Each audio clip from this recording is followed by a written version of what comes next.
Master, welcome back again to our channel. Panibagong araw, panibagong kabanata na naman ang pagsumasumay natin ngayong araw na ito.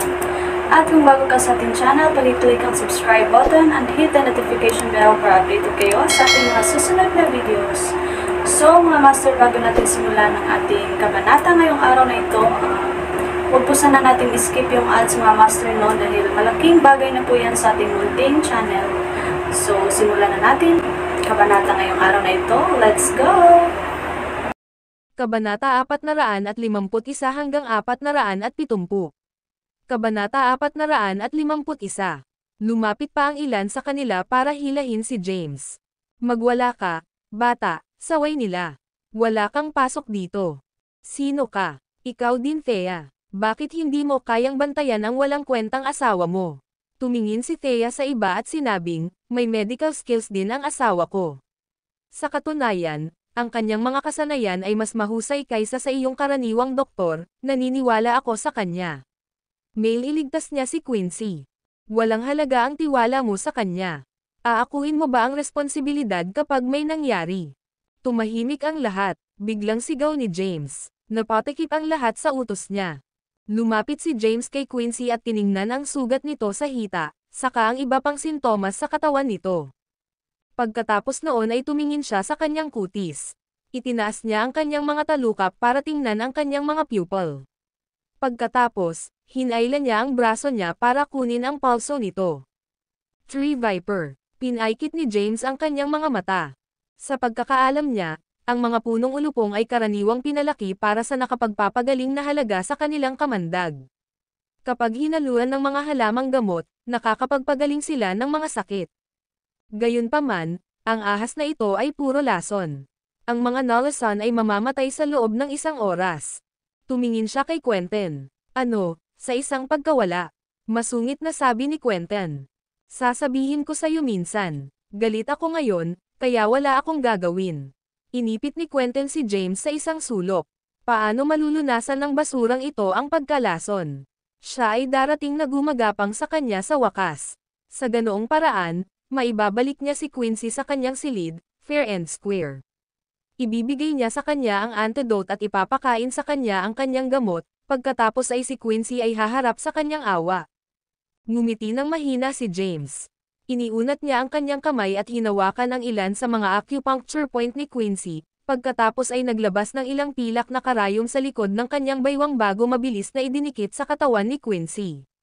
Mabilis ang kanyang mga galaw. Sa sobrang bilis, walang sino man sa paligid niya ang makakita ng maayos niyang ginagawa. Hindi nagtagal, napuno ng pilak na karayom ang katawan ni Quincy. Inabot ni James at hinawakan ang hita niya. Bahagyang kumunot ang noo ni Thea sa eksena. Gayunpaman, wala siyang sinabi dahil sinusubukan niyang iligtas ang isang buhay. Marahang idiniin ni James ang kanyang kamay sa hita ni Quincy. Agad na lumitaw ang itim na dugo sa paligid ng kanyang sugat. Kasabay nito, kitang-kita ng mga tao ang matinding kaibahan ng itim na dugo na dumadaloy sa kanyang mga ugat laban sa kanyang makinis na balat. Sa wakas, nagtagpo silang lahat at, habang marahang pinisil ni James, ay umagos. Labas sa kanyang sugat. Nang matapos na ang lahat, pinulot ni James ang mga karayom sa kanyang katawan at basta-basta itong inihagis. Sa malapit na basurahan, naalis ang lason sa kanyang katawan, at tuluyang namulat si Quincy. Maaaring nasa bingit na siya ng malay, ngunit batid niya pa rin ang nangyari. Alam niyang niligtas siya ni James. Salamat, mahinang sabi niya. Bahagyang iwinagayway ni James ang kanyang kamay. Wala iyon. Napatulala si Quentin sa eksena. Imposible. Imposible ito, sigaw niya. Paano nagagawa ng ilang karayom na ilabas ang mga lason sa kanyang katawan? Alam ko. Siguradong pinalaki mo ang ahas na kumagat kay Quincy. Kaya alam mo kung ano ang gagawin. Ang kanyang mga salita ay nagsimula ng isang alon ng kaguluhan. Napalingon ang lahat sa kanya. Ngumiti ng mahina si James. Kaya iniulat ng salarin ang kanyang sariling krimen. Hindi ako makapaniwalang mag-breed ka ng mga makamandag na ahas, James. Ano ang inaarte mo ngayon? Para mapagtagumpayan si Quincy. May asawa ka na. Si Quincy ang matalik na kaibigan ng asawa mo. Nakakainis na tao. Nagsimula siyang sawayin ng mga tao. Ang video na ito ay edited by Urban Storytelling. Kabanata 452. Natuwa si Quentin sa resultang ito. Sinira ng anak ni James ang plano niya. Mawawalan ng saysay ang lahat ng kanyang pagsusumikap kung hindi man lang masisira ni James ang kanyang reputasyon. Kalokohan. Tumayo si Thea kay James. Hindi naman ganyan ang asawa ko. Bakit siya magpaparami ng makamandag na ahas?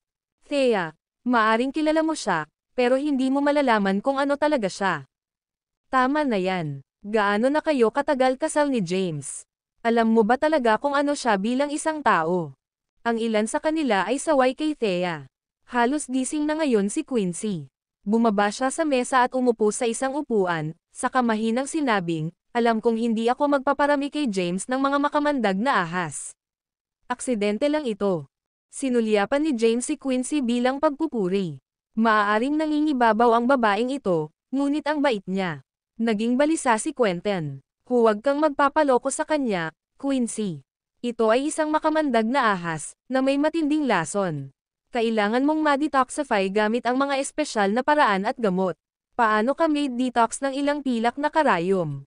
Kahit na ang aking tagapayo ay hindi makakamit iyon. Huwag ka lang magtitiwala sa batang iyon dahil best friend ka ni Thea. Sinaman siya ng tingin ni James. Kung hindi mo nakitang nangyari ito ay hindi mo kailangang mangyari. Ibig sabihin ay ignorante ka. Sumili ang galit sa mga tingin ni Quentin habang nakikita si James. Pagkatapos ay binigyan siya ng tingin ng lalaki sa tabi niya. Naintindihan ng lalaki ang tingin na iyon, tumalikod siya at umalis. Patuloy ni Quentin, Quincy, hindi mo ba nakikita si Thea at James ang nagplano nito? Nagpanggap lang sila. Napatingin siya sa iba. Alam nating lahat na ikinasal si James sa pamilya ng kanyang asawa. Basura siya, pero dinala siya ni Thea dito. Bakit niya ginawa iyon? It must have been to pretend na mas cool si James kaysa sa kanya. The way I see it, Kay and Lorne must have been paid off by Thea to collude with James. Ang mga tao ay biglang nagkaroon ng paghahayag sa mga salitang iyon. Hindi iyon, giit ni Thea. Gayunpaman, hindi mapakali si James na magpaliwanag. Nakikipagsabuatan sa kanya. Kailangan ba iyon? Anong klaseng tao siya, kayang mag-imagine ng ganitong katawa-tawang senaryo? Tara na, Thea. Ang pag-aaksaya pa ng oras sa kanila ang huling gusto ni James. Gusto mong umalis. Hinarang ni Quentin ang kanilang daan. Ano, nalantad ka na, kaya ngayon aalis ka na. Malamig niyang sabi. Napatingin sa kanya si James. Ano pa bang gusto mo? Mahihinuhan niya na si Quentin ang nagpalaki ng ahas, ngunit wala siyang ebidensya, kaya wala siyang sinabi. Ngunit ngayon ay nag-backfiring ito sa kanya. Mga mag-aaral, si James ay malamang na nag-aanak ng makamandag na ahas, malakas na sabi ni Quentin. Kung ayaw mong maniwala sa akin, pwede na tayong maghanap sa kwarto niya. Humihingi ako ng paumanhin kung wala kaming mahanap. Pero kung may mahanap man tayo, I'm sure hindi ko na kailangang sabihin sa'yo ang obvious, di ba? Sumama ang pakiramdam ni James nang marinig iyon. Napansin niyang tumakas ang isa sa mga tauhan ni Quentin kanina. Kung tama ang hula niya, ito ay para makapagtanim siya ng makamandag na nasa kanyang silid. Siya ay masyadong pabaya, hindi nakakakita ng gayong hamak na panlilinlang noon pa man. Sige, pupunta na kami. Sigurado si Thea sa kanyang pagiging inosente. Hindi siya natakot. Si James naman ay nakasimangot. Ano, natatakot? Malamig na sabi ni Quentin sa kanyang ekspresyon. Si Quincy, nakaupo pa rin sa upuan, pinagdududahan ng mga mata si James. Nag-breed ba talaga siya ng mga makamandag na ahas? Sabi niya sa sarili niya. Anong kinakatakutan mo, James? Nilingan ni James si Quincy, saka nagkibit balikat. Sa puntong ito, wala siyang masabi. Ang tanging magagawa niya ay hayaan silang maghanap sa kanyang silid. Kung may makikita silang mga ahas doon, hindi na siya sigurado. Tara na, bumalik ang lahat sa hotel. Si Quincy ay tinulungan ng ilan sa kanila. Maya-maya pa ay nakarating na sila sa kwarto. Ang video na ito ay edited by Urban Storytelling. Kabanata 453. Kinuha ni James ang room card niya at binuksan ang pinto. Binuksan niya ang mga ilaw. Pumasok ang grupo sa loob. Pakiramdam ni James ay may mali nang pumasok sila sa loob. May isang maliit na gintong kahon sa mesa. Nang umalis siya, siguradong wala sa kwarto ang kahon na ito. Tumigil ka. Huwag kang gumalaw. Sigaw ni Quentin pagpasok niya sa kwarto. Walang magawang tumayo si James sa gilid. Hinanap ni Quentin at ng ilang iba pa ang silid. Gumawa sila ng isang malaking palabas ng paghahanap sa silid. Maya-maya, binuksan nila ang gintong kahon sa mesa at isang maliit na gintong ulupong ang lumabas. Napasigaw ang karamihan sa mga babae sa gulat. Si Quentin naman ay matapang. Hinawakan niya ang ulupong at brutal na inihagis sa isang pader, sinugod ito, pagkatapos ay tinapakan ito hanggang sa ito ay mamatay. Pagkatapos ay kinuha niya ito at nilapitan si James, inihagis sa harap niya.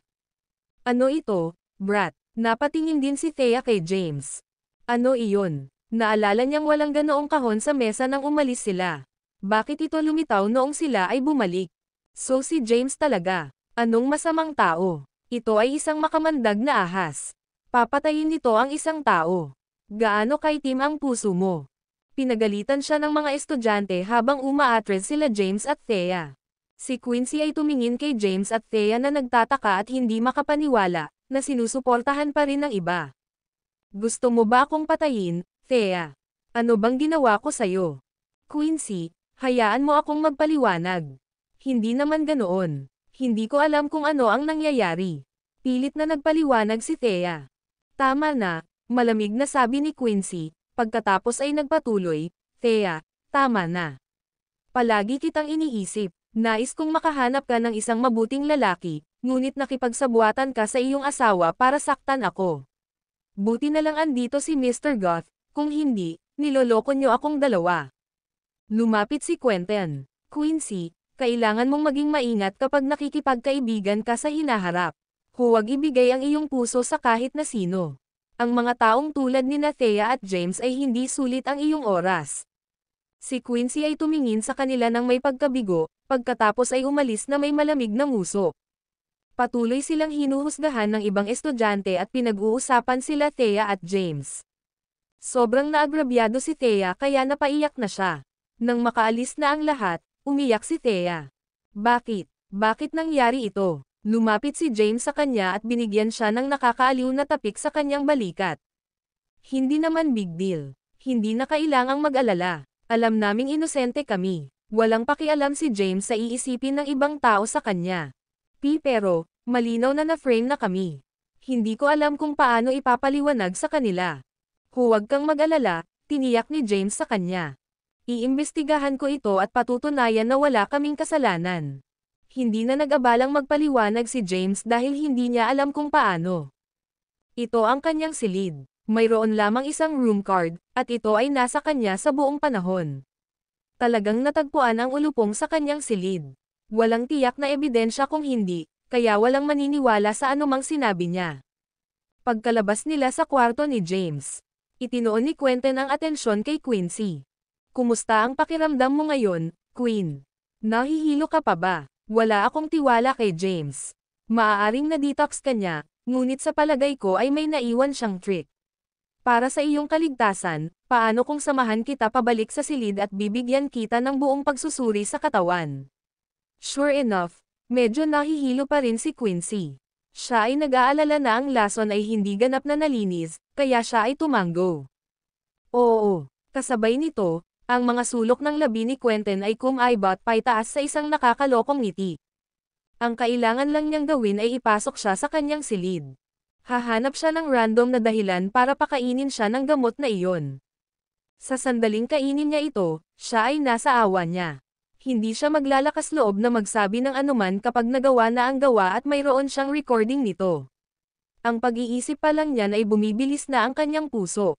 Ang video na ito ay edited by Urban Storytelling. Kabanata 454. Sa kwarto, nagpapanik si Thea, hindi niya inaasahan na magkakaroon siya ng away sa kapwa niya matalik na kaibigan dahil dumalo siya sa isang class reunion. Wala siyang magawa kay Juliana. Nagpakasal siya sa mga Zenozes.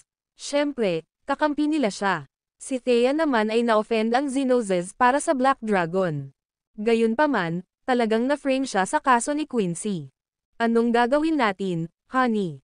Dapat may iniisip ka. Umupo si James sa upuan, humihit-hit ng sigarilyo. Ayos lang. Hindi ito malaking bagay. Ipaubaya mo sa akin, ako na ang bahala. Maghintay ka sa kwarto. Titingnan ko kung may spare key card ang management ng hotel. Nilibot ni James ang paningin sa buong kwarto. Nakasara lahat ang mga bintana. Hindi papasok ang gun ni Quentin sa mga bintana. Isa lang ang paraan para makapasok sila sa silid, at iyon ay sa pamamagitan ng pinto. Sige, bilisan mo. Tinulak ni Thea si James palabas ng kwarto. Lumabas si James ng kwarto para imbestigahan ang keycard matter at kung may koneksyon si Quentin sa Dragon Fountain Villa. Kung may koneksyon siya sa kanila, magiging madali ang pagkuha ng keycard. Samantala, nag-walkout si Quincy na naka-sexy bikini swimsuit. Ang swimsuit na ito ay mas maikli kaysa karaniwan at mas nakakaakit. 2 piraso lang ng tela ang nasa dibdib niya at 2 nakasabit na tali. Inalalayan ni Quentin si Quincy na makapasok sa kwarto, saka agad na nilock ang pinto sa likod niya. Alerto pa rin si Quincy. Kumunat ang noo niya nang i-lock niya ang pinto. Para saan iyon, Mr. Goth? Gumagamit ako ng isang lihim na paraan ng paggamot, agad na sabi ni Quentin. Hindi ito mailantad. Kapag may pumasok sa amin, papatayin ako ng mentor ko kapag nalaman niya. Dahil doon, nawala ang hinala ni Quincy. Halika, humiga ka Queen. Inalalayan niya si Quincy sa kama at inalalayan itong mahiga. Si Quincy ay naapektuhan ng lason ng ahas.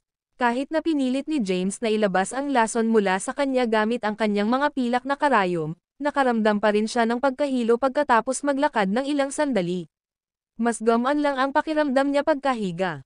Si Quentin naman ay nagpakitang gilas sa kanyang sugat. Ito ay namumula pa rin at namamaga. Mukhang hindi ito masyadong maganda, Queen. May mga natitira pang lason dito. Kung hindi ito maubos sa oras, may masamang mangyayari. Salamat, Mr. Goth, mahinang sabi ni Quincy. Kailangan kong gamitin ang aking bibig para maalis ito, seryosong sabi ni Quentin. Namula si Quincy. Gamitin mo ang bibig niya. Nakakahiya. Wala na bang ibang paraan? Tanong niya, namumula ang mukha niya. Nagkunwaring seryoso si Quentin. Pasensya na, masyadong biglaan. Kukuha ako ng gamot, dapat mong kunin. Pipigilan nito ang pagkalat ng lason.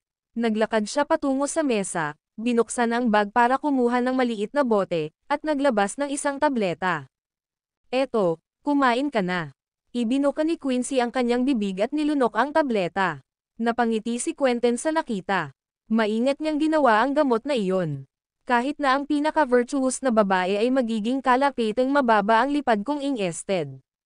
Nanghina si Quincy matapos mainom ang gamot. Hindi siya nag-abala sa pag-iisip tungkol dito, dahil sa tingin niya ay dahil ito sa kamandag na nasa kanyang katawan. Samantala, kinuha ni Quentin ang kanyang kamera mula sa kanyang bag at inilagay ito sa paligid ng silid ng ilang sandali bago ito inayos sa isang magandang anggulo. Pagkatapos, nilinggan niya si Quincy sa kama. Nakapikit si Quincy, namumula ang mukha. Napalunok si Quentin habang nakatitig sa mapang-akit na katawan ni Quincy. Hindi pa siya naglaro ng ganito kagandang katawan.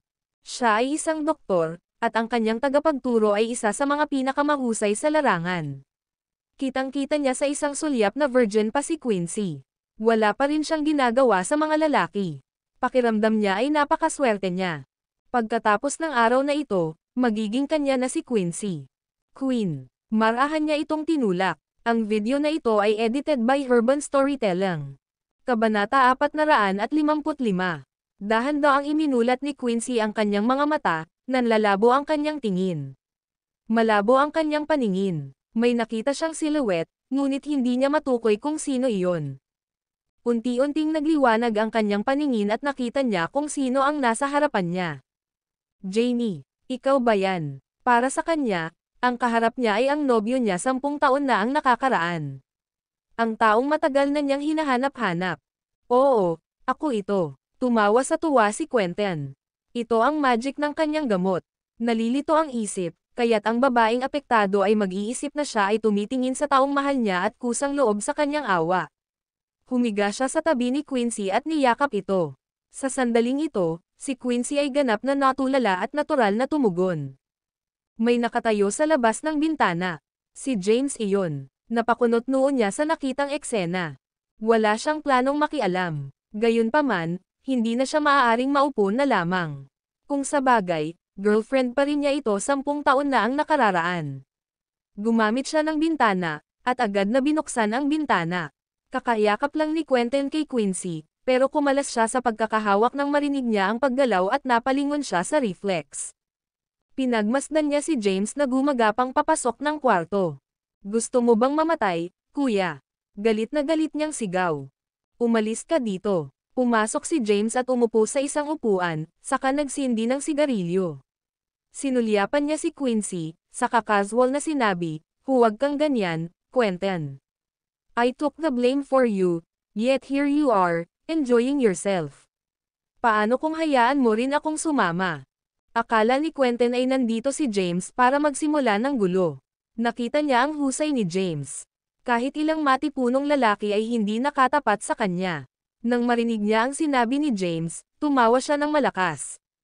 Walang problema, anak, maaari kang magkaroon ng isang turn pagkatapos ko na ang aking kasiyahan. Sa ngayon, maaari kang tumabi at manood. Oh, tama, anong meron sa kanya? Bakit hindi siya lumalaban? Tanong ni James na nagkukunwaring kamangmangan. Hindi mo alam, pero kumain siya ng gamot na ginawa ko. Kahit na ang pinakamalinis na babae ay magiging isang kalapiteng mababa ang lipad kapag ito ay kinain. Nasa awa ko na siya. Talaga, nagpatuloy si James. Gaano katagal ito? Ayokong maubos habang turn ko na. Mahihirapan ako. Matagal ko na siyang gusto, hindi lang nagkaroon ng pagkakataon. Haha, siya ay nasa awa sa buong gabi. Tawa ng tawa si Quentin. Sinugod niya si Quincy, hindi na siya nakapagpigil pa. Gayunpaman, tumayo si James at hinayla siya pabalik, pagkatapos ay marahas siyang inihagis sa lupa. Napabuga ng hangin si Quentin sa kanya. Napakasakit na hindi man lang siya makagapang pabalik. Tinuro niya ng daliri si James. Ikaw, ang bastos mo. Sigaw niya, gusto mo mauna. Sasabihin ko sa iyo ngayon na imposible iyon. Pinaghirapan ko ito. Mauna na ako. Walang paraan na matitiis niya ang pag-iisip na mauna si James. Sa halip, lumapit si James sa camera na itinanim ni Quentin at kinuha ang memory card. Kinawian niya ito kay Quentin, na ngayon ay hindi makatayo, at mahinang ngumiti. Tingnan natin na iikot mo ito ngayon. Puff, namulat kay Quentin ang realization ng totoong intensyon ni James, at lumuwa siya ng isang subo ng dugo sa galit. Naglakad si James papunta sa kama at umiling kay Quincy, nakahiga pa rin sa kama. Ang kagandahan ay tunay na kasiraan ng isang tao, sabi niya sabay buntong hininga. Hindi ka ligtas kahit saan kapag maganda ka. Naunawaan niyang mabuti ang sumpa ng kagandahan. Madalas ding mangyari kay Thea ang mga ganoong bagay. Pagkatapos ay nagtungo siya sa banyo at kumuha ng isang balde ng malamig na tubig, bigla itong itinapon kay Quincy. Napalunok at nanginginig si Quincy sa biglaang lamig, ngunit nabawi ang kanyang kailanawan. Bumangon siya nang makita si James at binigyan siya ng isang sampal. Gayunpaman, nawala ang lakas sa kanyang katawan sa sandaling iyon at muli siyang bumagsak sa lupa. Napatulala siyang tumitig kay James, pagkatapos ay gumapang ang katawan nito at ipinulupot ang mga paa nito sa kanya. Kumunat ang noo ni James. Nakakatakot na gamot. Tinulak niya si Quincy palayo, saka tinusok ang ilang pilak na karayom sa katawan nito. Kasabay nito, tahimik na kinuha ni Quentin ang isang upuan at brutal na inihampas ito sa likod ng ulo ni James. Ang video na ito ay edited by Urban Storytelling. Kabanata 456. Mamatay. Ibinaba ni Quentin ang upuang kahoy sa likod ng ulo ni James. Mabilis na nag-react si James. Pumihit siya at itinaas ang kanyang braso sa tamang oras, at ang upuang kahoy ay nabasag sa kanyang braso. Matibay ang upuan at gawa sa solid wood. Pakiramdam ni Quentin ay parang inihugoy niya ang upuan sa isang brick wall. Napaatras ang kanyang katawan at napaupo sa lupa sa pag-iyak sa sakit. Tinanggal ni James ang mga labi sa kanyang braso, pagkatapos ay tumingin kay Quentin, na ngayon ay nasa sahig. Lumapit ito sa kanya at idiniin ang isang paa sa kanyang katawan. Scum! Namilipit sa sakit ang ekspresyon ni Quentin habang sumisigaw. Hindi siya pinansin ni James at bumalik sa kama. Tinulungan niyang tumayo si Quincy at pinaupo siya sa kanyang mga tuhod. Gayunpaman, ang lakas ni Quincy ay nawala sa kanya. Nakadapa siya na parang natunaw ang lahat ng buto niya. Napatigil si James sa pagbagsak niya sa oras. Diniin niya ang balikat nito para pigilan itong madapa ulit. Sabay abot ng isa niyang kamay at hinimas-himas ang likod niya. Dahan-daang dumausdes pababa sa kanyang gulugad hanggang sa kanyang puwitan. Siya. Ginawa ito ng ilang beses, pagkatapos ay inihiga siya at binuhat ang kanyang braso. Idiniin niya ang kanyang balikat gamit ang isang daliri, pinadaus-daus iyon hanggang sa dulo ng kanyang mga daliri. Inulit niya ito sa kabilang braso niya. Pagkatapos nito, ganoon din ang ginawa niya sa kanyang mga binti, simula sa tuktok ng kanyang hita hanggang sa talampakan ng kanyang mga paa. Ang pamamaraan na ito, na sinamahan ng kanyang mga pilak na karayom, ay puwersahang pinaalis ang gamot mula sa kanyang katawan. Sa wakas ay nagkamalay na si Quincy. Nang malinaw na ang kanyang isip, nakita niya si James. Naalala niya ng malabo kung paano siya hinawakan ni James at inilista ang braso nito para sampilan siya. "Anong ginawa mo sa akin, bakla ka?" Sigaw niya. Madaling hinawakan ni James ang braso niya. "Iniligtas kita. Ganito mo ba ibabalik ang pabor na iyon?" Walang tibo niyang sabi. "Ikaw, iniligtas mo ako." Natarante si Quincy. Naalala niya kung paano siya pumasok sa isang silid kasama si Quentin, ngunit wala siyang gaanong naaalala tungkol sa kung ano nangyari pagkatapos noon. Bumangon ka kung may lakas ka. Magsuot ng isang bagay na hindi gaanong nagpapakita kapag nakarating ka sa iyong silid. Kahit sinong lalaki ay itutulak sa kanyang limitasyon kapag nakasuot ka ng ganyan, sabi ni James, pagkatapos ay lumingon sa pasukan. Binuksan niya ang pinto at sumigaw sa itaas ng kanyang mga baga, "May tumulong. Tingnan mo, may nangyari." Wala siyang pakialam kung paano ito makakaapekto kay Quincy. Ang gusto lang niya ay patunayan ang pagiging inosente ni Thea. Ang sigaw na iyon ay mabilis na umani ng maraming tao. Nakita ni Quincy si Quentin sa lupa na umuungol pa rin sa sakit ng bumangon ito at agad na nalaman ang nangyari. Naglakad siya patungo sa pinto. Naramdaman niya ang isang alon ng panghihina na dumig sa kanya at bumagsak kay James nang makarating siya sa pinto. Napahawak siya kay James bago pa siya matamba at pinatatag ang sarili. Nanghihina pa rin ang buong katawan ni Quincy at hinawakan ng mahigpit si James para hindi siya matamba. Maraming tao ang sumugod sa kwarto. Dumating na rin si Thea, pero natigilan siya nang makita ang matalik na eksena ni James at Quincy. Nakita rin ni James si Thea, at nagmamadaling binitawan si Quincy para maglakad papunta sa kanya. Si Quincy, na ngayon ay walang suporta, ay napahawak sa dingding bago siya bumagsak sa lupa. Ngumisi siya kay James habang mahinang tumayo. "Shit, James, mapapatay mo ba ang pagtulong mo sa akin ng ilang minuto?" "Hindi ito ang hitsura, Thea," sabi ni James, na ngayon ay nasa tabi ni Thea. Sinaman siya ng tingin ni Thea, saka nagmamadaling naglakad patungo kay Quincy. "Anong problema, Queen?" tanong niya. Umiling si Quincy. "Ako, hindi ko alam." Tanong ni James. Alam niya. With that, bumagsak ang tingin ng lahat kay James. Lahat sila ay may pagdududa sa kanilang mga mukha. Kinuha ni Quentin si Quincy para magamot niya ito. Bakit nasa kwarto ni Quentin si James? Pumasok sa silid ang ilan sa mga kaklase ni Quentin at tinulungan siyang makatayo nang makita nila itong umuungol sa sakit sa lupa. "James, bakla ka. Bakit mo siya sinaktan? Hindi ka pupunta kahit saan hanggat hindi namin nalalaman ang nangyari dito." Nagsimula silang lahat sumigaw. Nagsalita si Quentin sa sakit. "Ginagamot ko ang mga sugat ni Queen nang umakyat siya sa bintana at gusto siyang sexually assault. Sinubukan kong pigilan siya, pero sinaktan niya ako. Kaya ganyan ka talaga, James." Ang video na ito ay edited by Urban Storytelling. Kabanata 457. Anong bastard? Ang lahat ng mga lalaki ay nagsimulang sawayin siya, na nakatitig kay Quincy.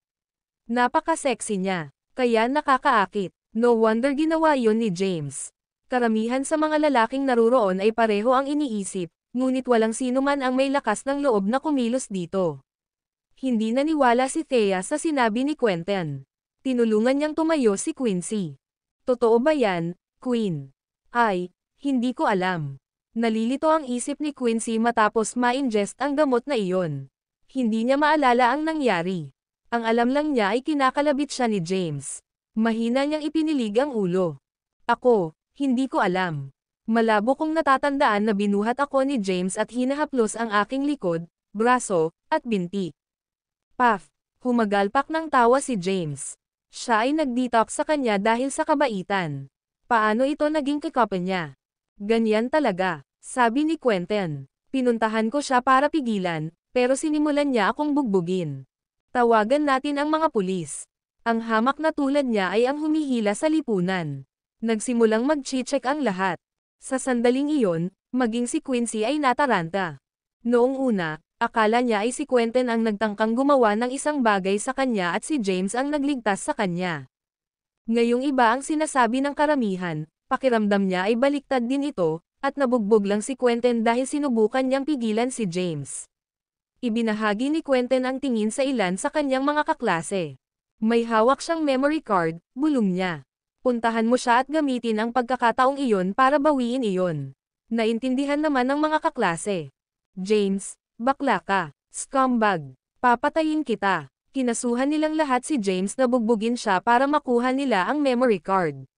Walang awa si James. Sa isang sipa, napaatras ang 5 tao. Masyado siyang sanay. Walang ibang nang ahas na salakayin siya.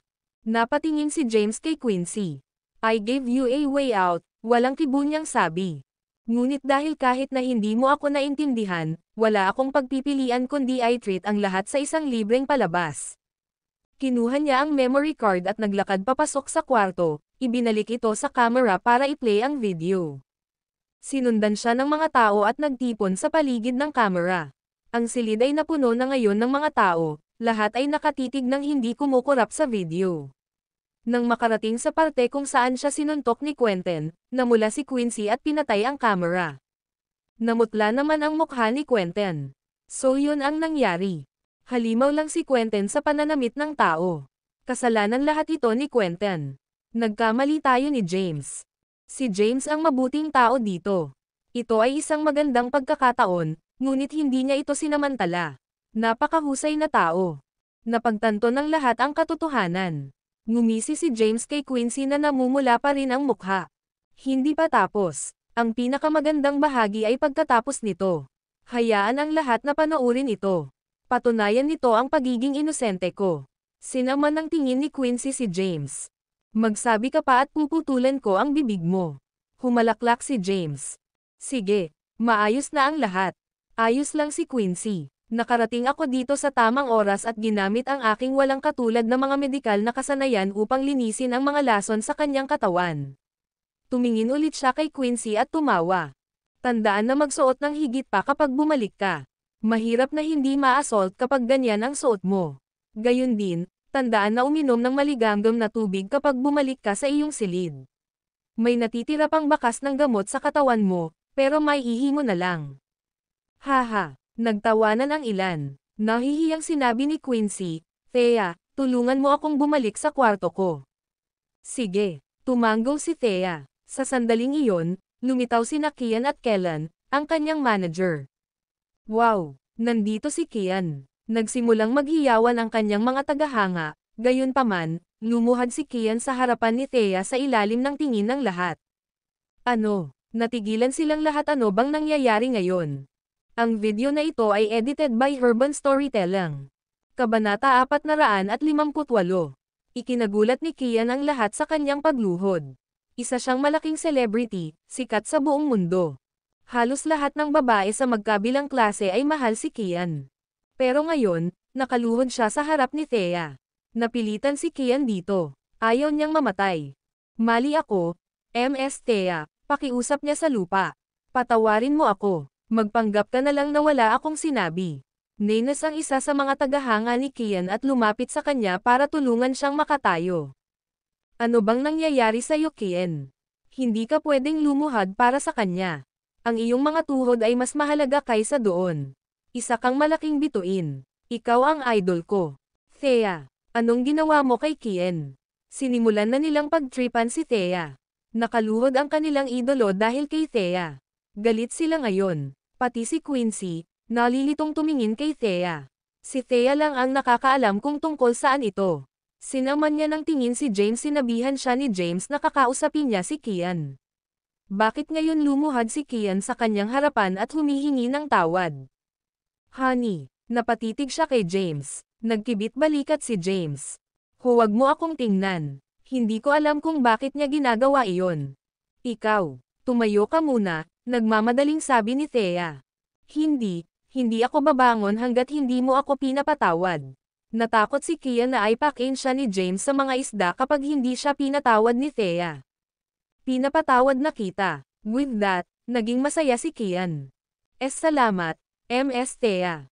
Mabilis niyang sabi, saka tumayo at naglakad palayo habang nakatitig sa kanya ang lahat, natulala. Nataranta ang karamihan. Walang nakakaalam kung ano ang nangyari. Anong problema, Thea? Tanong ni Quincy. Ay wala lang. Hindi na nagsalita pa si Thea at ay nalalayan na si Quincy na maglakad papunta sa kwarto niya. Maya-maya pa ay nasa kwarto na sila ni Quincy. Humiga si Quincy sa unan niya. Pasensya na, Thea, napagkamalan kita. Salamat sa iyo at kay James. Kung hindi dahil sa kanya, hindi ko akalain na makakatakas ako ngayong gabi. Ngumiti si Thea. Best friends tayo. Ang pagtulong sa iyo ang dapat kong gawin. Tulungan mo akong maghugas. Nanghihina na ako. Pagod na ako. Matutulog na ako pagkatapos kong maghilamos. Pag-uusapan natin ang lahat ng iba pa bukas at tatawagan natin ang mga pulis pagkatapos may tayo ang monumento. Nilabag ni Quentin ang batas. Kinailangan itong iulat ni Quincy sa pulisya. Dapat tiisin ni Quentin ang parusang nararapat sa kanya. Tinulungan ni Thea si Quincy na maligo, ngunit hindi na umalis pagkatapos noon. Thea, ikuha mo ako ng isang basong mainit na tubig. Naalala ni Quincy ang payo ni James. Okay. Binuhusan siya ni Thea ng isang basong tubig. Pagkatapos nito, pinananatili niya si Quincy. Samantala, sa labas ng villa, ilang oras nang naghihintay si Lome, mula hapon. Tumawag siya sa kanyang amo sa hapon upang magpadala ng isang tao. Nandito na sila, ngunit hindi sila nagmamadaling kumilos at naghintay na lamang ng gabi. Sa loob ng isang kotse, tinalian ni Lome ng gauze ang kanyang ilong. Napatingin siya sa oras. 10:00 na ng gabi. Sumili ang galit sa kanyang ekspresyon. Gusto kitang patayin, James. Thea and Quincy, you bitch, you'll get what's coming later. Lorne, 10 na, sabi ng isa sa mga tao. Kailan tayo gagawa ng ating hakbang? Kumaway ng kamay si Lome bilang pagpapaalis. Huwag magmadali, patuloy kaming naghihintay. Gagawin namin ang aming paglipat kapag nakatulog na sila. Oh, tama. Pinaghandaan mo ba? Oo, handa na, sabi ng tao. Ang knockout gas na ito ay espesyal na binuo. Kahit na huminga ng kaunti ay matutulog silang parang troso. Haha, tumawa ng masama si Lumna. Dragon Fountain Villa. Sa Mountain Resort Hotel, humiga si James sa kama, walang ginagawang laro ng Plants vs. Zombies. Napatingin siya sa oras. Halos 10:00 na ng gabi, pero hindi pa bumabalik si Thea. Alam niya noon na baka hindi na babalik si Thea sa kwarto at natutulog sa kwarto ni Quincy. Ang video na ito ay edited by Urban Storytelling. Kabanata 459. Huminto siya sa laro at humikab, saka naghanda para matulog. Sa sandaling iyon, naramdaman niya ang isang solong pagpatay sa layunin. Natigilan siya at sumilip sa bintana, saka biglang binuksan ang mga kurtina. Nasulyapan niya ang isang taong tumatalon mula sa bintana sa ikalawang palapag, na pagkatapos ay nagpatuloy sa pagtakbo pabalik sa bundok. Hindi nag-atubili si James. Binuksan niya ang bintana at tumalon, pagkatapos ay tumalon muli nang dumampi ang kanyang mga paa sa sahig at dumapo sa parapet, pagkatapos ay lumundag ng ilang metro sa ground floor kaagad pagkatapos upang habulin. Mabilis si James, ngunit mabilis din ang ibang tao. Humabol si James, hanggang sa likod ng Mount Dragon Fountain. Sa harap niya ngayon ay isang masukal na kagubatan. Bumagal si James at maingat na naglakad, alerto ang kanyang sentido habang pinagmamasdan niya ang kanyang paligid. Kaluskos. Umihip ang hangin, lumilipad ang mga nahulog na dahon at kumakaluskos na mga sanga ng puno. Sino nandyan? Magpakita ka, umalingaw-ngaw ang boses ni James. Sa sandaling iyon, iniangat niya ang kanyang ulo habang itinutulak niya ang isang pilak na karayom. Isang lalaking nakasuot ng itim na nakatayo sa isang malaking puno 20 metro sa unahan, Ang kanyang mukha ay natatakpan ng isang maskara, ang tao ay tulan ang karayom, tulad ng isang maliksi na unggoy. Mabilis siyang bumaba sa puno at hindi nagtagal ay bumagsak siya sa lupa. Napatitig si James sa lalaking nakamaskara sa kanyang harapan. Nararamdaman niya ang isang malakas na pagnanasa ng dugo mula sa kanya. Isang aura na hindi pa niya na-encounter. Ang isang taong nagtataglay ng gayong matinding mamamatay tao na aura ay isang taong may bahid ng dugo ang mga kamay. "Sino ka?" sabi ni James sa malamig at malalim na boses. "Ang papatay sa iyo," sabi ng isang paos na boses. Sa pamamagitan nito, sumugod ang lalaki. Siya ay mabilis, sinisipa ang mga dahon sa likuran niya habang siya ay tumatakbo. Ang 21 metrong agwat sa pagitan nila ay sarado sa loob ng ilang segundo. Ang taong ito ay mas mabilis kaysa sa World Sprint Champion. Nagtaas siya ng braso nang humarap siya kay James, nagpakawala ng isang malakas na suntok. Ang welga na ito ay napakalakas, na may malaking puwersa sa likod nito. Nagtaas ng braso si James para salubungin ito, na hamarang sa atake ng kalaban. Naramdaman niya ang matinding puwersa nang magkadikit sila. Sa sobrang gulat niya, nalipat ang katawan niya sa suntok. Nagdilim ang ekspresyon niya. Ito ang pinakamalakas na kalaban na nalabanan niya. Ang taong nakamaskara ay itinulak paatras ng isang malakas na puwersa. Ang taong nakamaskara ay nagsagawa ng backflip sa himpapawid at maayos na lumalakad sa lupa bago tumayo pabalik at sinisingil muli sa kanya. Si James din, nakipagsabayan sa kanyang counterattack sa kanilang laban, pinag-aralan ni James ang kanyang kalaban. Siya ay humigit kumulang 170 sentimetro ang taas. Hindi siya mataba, may payat at may guwantes na mga braso. Ang mga guwantes ay ginawa mula sa isang espesyal na material. Mahahaba at balingkinitan ang kanyang mga binti ngunit puno ng lakas ng pagsabog. Ito ay isang babae. Gayunpaman, kakaiba ang kanyang mga galaw. Hindi siya gumamit ng regular na moveset. Sa halip, ang lahat ng kanyang suntok ay nakatutok sa mga mahahalagang punto na idinisenyo upang pumatay. Isang assassin. Tama ang hatol ni James. Assassin ang babaeng nakamaskara. Nagpatuloy sila sa pakikipagkalakalan sa kagubatan. Pumalpak ang kamao ni James sa isang malakas na suntok. Masyadong maliksi ang katawan ng kanyang kalaban. Iniwasan niya ito at umakyat sa isa pang malaking puno. Tumama ang kamao niya sa puno. Nanginig ang puno dahil sa lakas, at lumitaw ang isang butas sa puno nito. James, humila pabalik. Sa sandaling iyon, narinig niya ang huni ng hangin sa itaas niya. Itinaas niya ang kanyang kamay para harangan ang papasok na pag-atake, matagumpay niyang naharang ang isang suntok, ngunit hindi niya napigilan ang pangalawa. Natama ng balikat niya na subsob ang katawan niya at bumagsak siya sa lupa.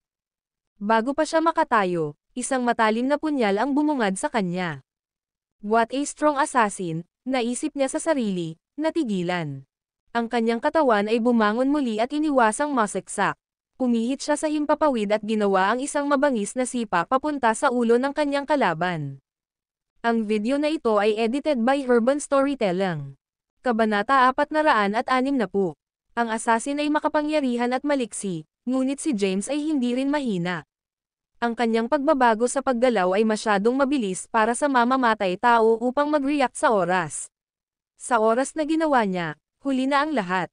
Hindi sa ulo niya tumama ang sipa niya, kundi sa katawan niya. Siya ay pinalipad pabalik at marahas na lumapag sa isang puno, pagkatapos ay bumagsak sa lupa. Spurt, dumura siya ng puno ng dugo habang nakatagilid ang ulo niya. Sinubukan niyang bumangon, ngunit hinabol siya ni James. Itinulak niya ito gamit ang isang paa. Hindi makagalaw ang assassin. Yumuko si James para tanggalin ang maskara. Sa sandaling iyon, naglabas siya ng punyal mula sa kanyang binti at mabilis na inihampas ito kay James. Gayunpaman, pinaghandaan ito ni James ng husto. Sa sandaling gumalaw siya, tinusok siya ng isang pilak na karayom sa kanyang braso at napahiya siya, nalaglag ang punyal sa lupa. Ngumiti ng matamlay si James at tinanggal ang maskara. Babae talaga ang assassin. Naglabas siya ng ilang pilak na karayom at itinusok iyon sa babae. Pagkatapos ay itinaas ang kanyang paa mula sa kanya at lumakad papunta sa kalapit na bato at nagsindi ng sigarilyo. Naubos ang lakas ng assassin sa kanyang katawan, ngunit nakagalaw pa rin siya. Nahihirapan siyang tumayo at naupo nang nakatalikod sa puno. Pinagmamasdan siya ni James habang naninigarilyo. Para siyang bata, mga 25 o 26. Maganda rin siya, ngunit may malamig na pagwawalang bahala sa loob ng kagandahang iyon. Magsalita, sino ang nagpapadala sa iyo? Nahuli mo ako. Wala akong masabi sa'yo. Patayin mo na lang ako kung yan ang gusto mo. Wala akong reklamo. Ang boses ng assassin ay kasing lamig ng glacier. Hindi magsasalita. Bahagyang ngumiti si James at pumulot ng dahon bago ito basta-basta itinapon. Lumipad ang dahon, tumama sa acupuncture point ng assassin. Agad siyang bumagsak sa lupa at nagpakawala ng masakit na sigaw. Sumakit ang buong katawan niya para bang sinaktan siya ng kung sino. Siya ay isang mahusay na sinanay na assassin. Isang saglit pagkatapos niyang ilabas ang sigaw na iyon, tumahimik siya. Nagngangalit ang kanyang mga ngipin habang nagdurusa sa katahimikan. Ang video na ito ay edited by Urban Storytelling. Kabanata 461. Huminto siya at umupo, saka nagpatuloy sa paninigarilyo.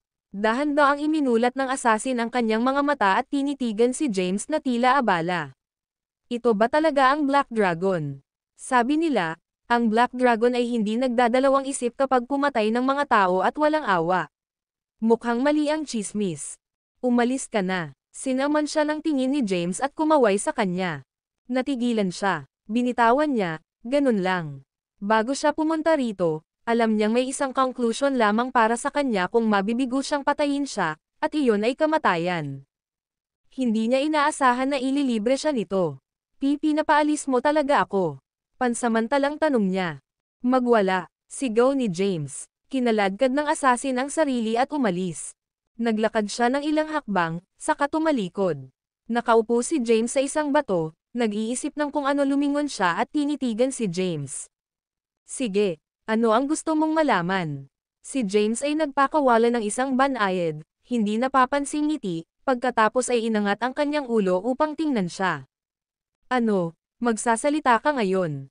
Depende sa itatanong mo, may mga bagay na bawal akong sabihin. Umupo ang assassin.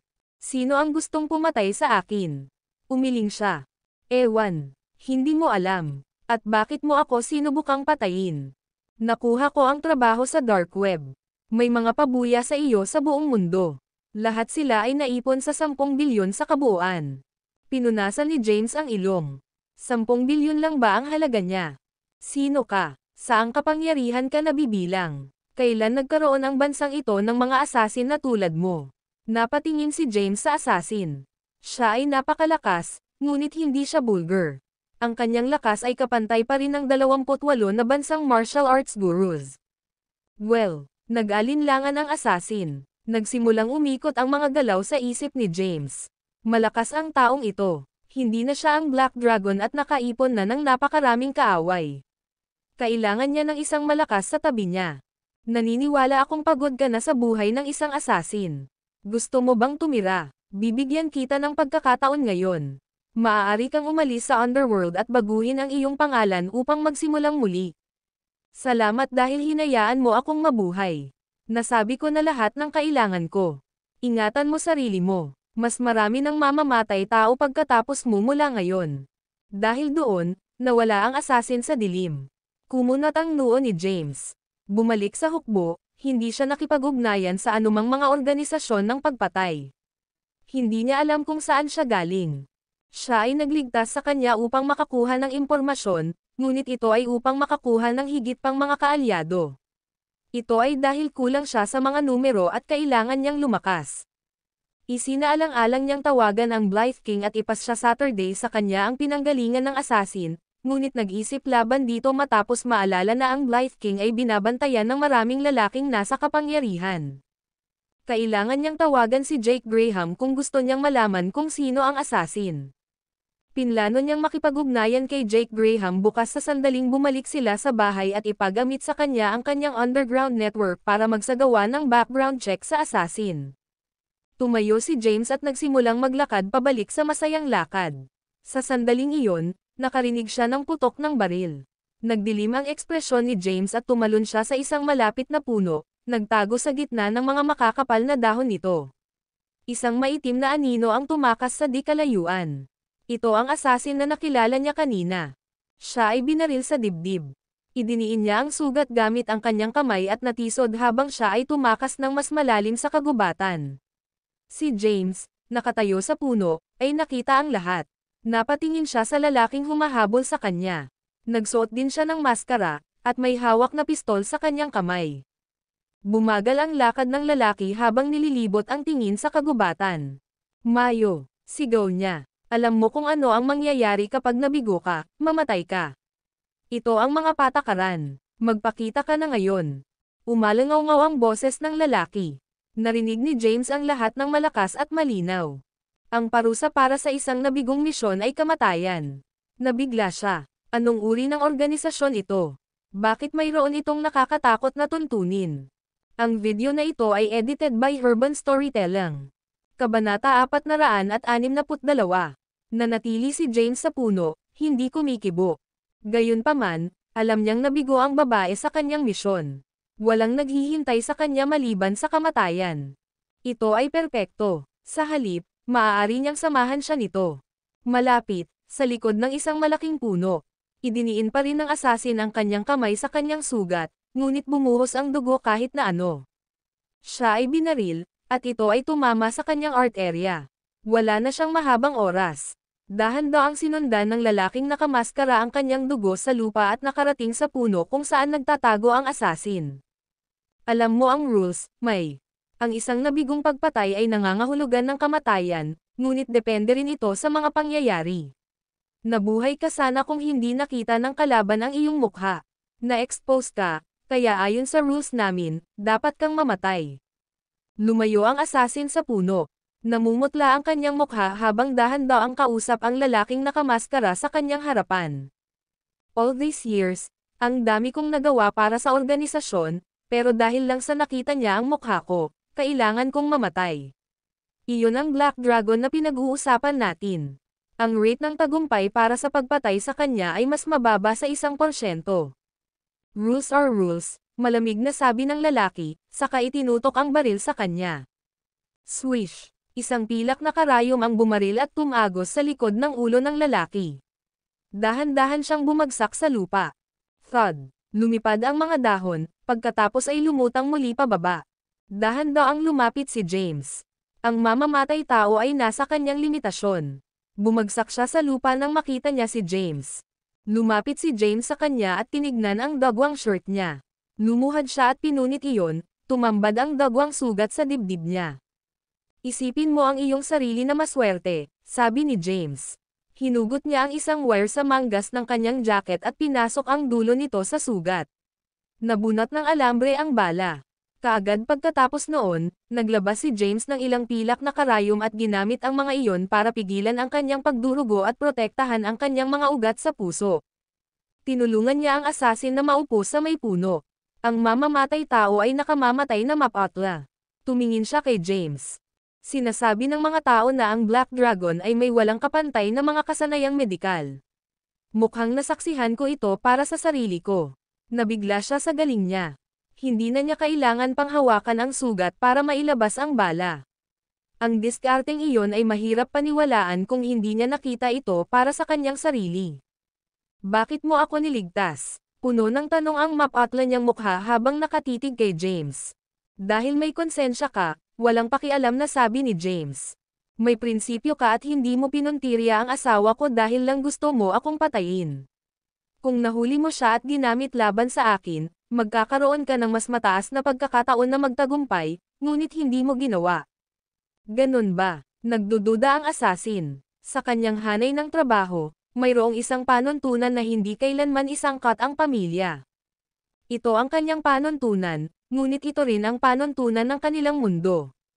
Kapag nilabag ang panuntunan, wala nang lugar para sa kanya sa mundong iyon. Sinuri siya ni James. Na-curious ako, sabi niya. Saang organisasyon ka galing? Hindi na siya makakabalik sa kanyang organisasyon pagkatapos ng araw na ito. Magpapadala lamang sila ng mga tao pagkatapos niya, gayunpaman. Sa puntong ito, walang dahilan para ilihim niya ang mga ito. Ako si May Argentem. Miyembro ako ng Dark Castle, at isa sa kanilang 3 SSS-ranked assassins. Ang madilim na kastilyo. Panipi. Oo. Ang video na ito ay edited by Urban Storytelling. Kabanata 463.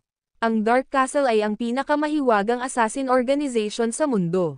Dalubhasa din sila sa pagsasanay ng mga assassin, sabi ni May. 10 taon nang nasa militar si James. Nasakop niya ang mga lupain at nabuhay ang kanyang mga araw sa pamamagitan ng talam ng espada, ngunit ang mga organisasyong tulad nito ay isang bagay na hindi niya masyadong alam. Napukaw nito ang kanyang interes. Sabi mo isa ka sa 3 SSS rank assassin ng Dark Castle. Hindi ko alam kung ano ang ibig sabihin ng SSS, pero ang ibig sabihin ba nito ay may 2 iba pang kasing lakas mo? Tumanggaw si May. Mahigit o mas kaunti, sino sila? Umiling si May. Hindi ko alam. May panuntunan ang Dark Castle kung saan kailangan nating lahat na magsuot ng maskara. Hindi ko pa nakita ang mga mukha nila. Mayroon ding panuntunan ang Dark Castle kung saan kailangan mong tapusin ang iyong misyon kung tatanggapin mo ito. Kung mabaigaw ka, mamamatay ka sa karamihan ng mga kaso. Gayunpaman, ang parusa ay circumstantial. Mayroon ding isa pang panuntunan kung saan kailangan mong mamatay kung may makakita sa iyo na hindi nakasuot ng maskara. So, ano ang susunod? Tanong ni James na nakatingin sa kanya. Hindi ka na makakabalik sa Dark Castle, patay na ang supervisor mo. Siguradong hahanapin ka ng Dark Castle. Baka hindi ka makagalaw ng malaya ngayon. Bahagyang umiling si May. Hindi niya naisip. Tungkol dito, kailangan ko ng mga lalaki sa tabi ko, simpleng sabi ni James. Kung gusto mo, sundan mo ako. Hindi ko magagarantiya ang iyong kaligtasan magpakailanman, ngunit magiging ligtas ka sa ngayon. Lumingon sa kanya si May.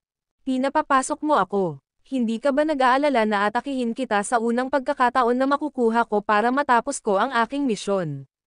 Humalaklak si James. Depende iyan kung kaya mong gawin iyon. Nawala sa isip si May. Wala na siyang paraan para bumalik ngayon. Wala siyang lugar sa mundo. Isa lang ang pagpipilian para sa kanya, bukod sa mamatay, at iyon ay ang sundan si James.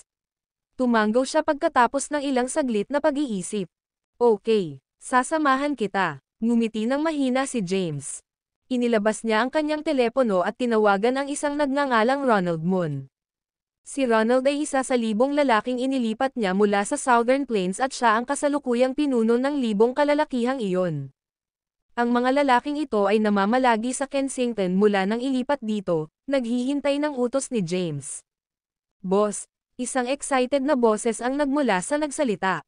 Anong order mo? Ilang araw na ang nakalipas mula nang dinala ni Ronald ang kanyang mga kapatid sa Kensington, ngunit hindi siya nakipag-ugnayan ni James.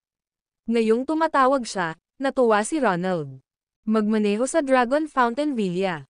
May isang tao dito kailangan kitang sunduin. Oo, sir. Sa kanyang natanggap na mga order, agad na naghanda si Ronald. Binaba ni James ang tawag at tumingin kay May. Kaya mo bang maglakad? Nahihirapang tumayo si May, lumalabas ang mga pawis niya. Nabaluktot ang mukha niya sa sakit habang nakailang hakbang. Ay okay. Mahina niyang sabi. Alam ni James na siya ay isang espesyal na sinanay na assassin. Ang kanyang katawan ay matibay at siya ay may kakilakilabot na mataas na tolerance para sa sakit. Maaaring siya ay binaril at nawalan ng maraming dugo, ngunit ang bala ay inilabas. Kung hindi man lang siya makalakad ngayon, hindi siya magiging karapat-dapat na nasa tabi niya. Tiningnan ni May ang katawan sa sahig at naglabas ng maliit na bote. Ibinuhos niya ang pulbos sa loob ng katawan, at agad itong nagliyab, mabilis na naging abo. Hindi nagkomento si James at tumalikod na lang para umalis. Sinundan siya ni May. Tumakbo sila pabalik sa hotel, isa sa harap, at isa sumusunod sa likod. Kanina, ginawa ni Lorne ang kanyang hakbang tulad ng paghabol ni James sa assassin. Ginamit niya ang knockout gas sa seguridad at pinatay ang kuryente. Nagsilabasan ang mga tao sa kanilang mga silid nang maputol ang kuryente. Ngunit habang ginagawa nila, nilalanghap nila ang knockout gas at bumagsak sa lupa, walang malay. Sinimulang hanapin ni Lorne si James nang ma-knockout ang lahat. Gayunpaman, si James ay wala kahit saan. Si Thea at Quincy lang ang nasa paligid. Yung fucking brat, saan siya nagpunta?